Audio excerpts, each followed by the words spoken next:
ये वर्ष 1970 की बात है। परम पूज्य स्वामी जी बाबा जय गुरुदेव जी महाराज रेल के प्रथम श्रेणी के डिब्बे में सफ़र कर रहे थे। रात्रि का समय था और दिल्ली जाना था। 1200 मील की 50,000 साइकिलों की यात्रा जो नवंबर 1970 में गोरखपुर से चलने वाली थी और उसका पड़ाव 3 दिनों तक दिल्ली रामलीला मैदान में पड़ने वाला था। इसी के संबंध में यात्रियों के ठहरने, भोजन, पानी, बिजली आदि की व्यवस्था की देखरेख भाल करने जा रहे थे। स्वामी जी चुपचाप नीचे की बर्थ पर बैठे थे।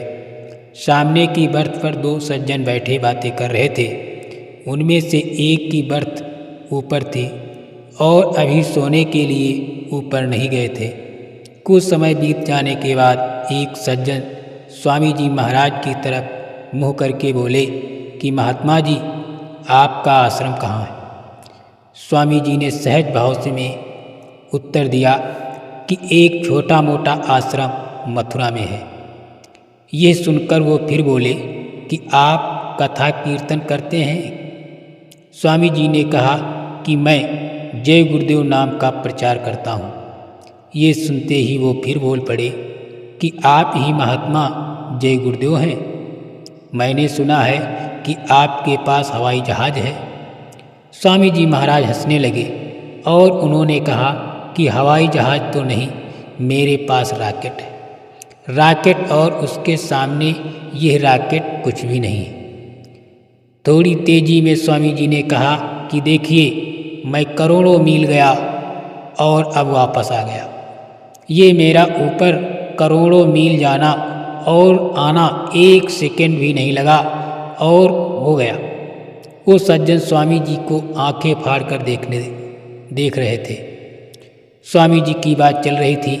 उन्होंने अपनी बात के क्रम में ही बताया, मैंने ऊपर जाकर आपके लाखों जन्मों के सारे अकाउंट को देख लिया है। स्वामी जी ने उन महाशय से पूछा कि कहिए तो कुछ बता दूं। उसके बाद तुरंत ही उनके जीवन की किसी बहुत गुप्त घटना को बता दिया। उस भेद को सुनते ही वो सज्जन अपनी सीट छोड़कर नीचे बैठ गए और पैर पकड़ लिए।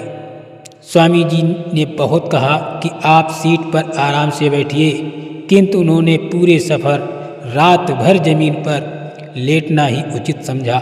उन्होंने स्वामी जी से बताया कि अब मुझे विश्वास हो गया कि भारत में अभी भी महात्मा हैं। वे वास्तव में शहंशाह के शहंशाह भी हैं। जय गुरुदेव।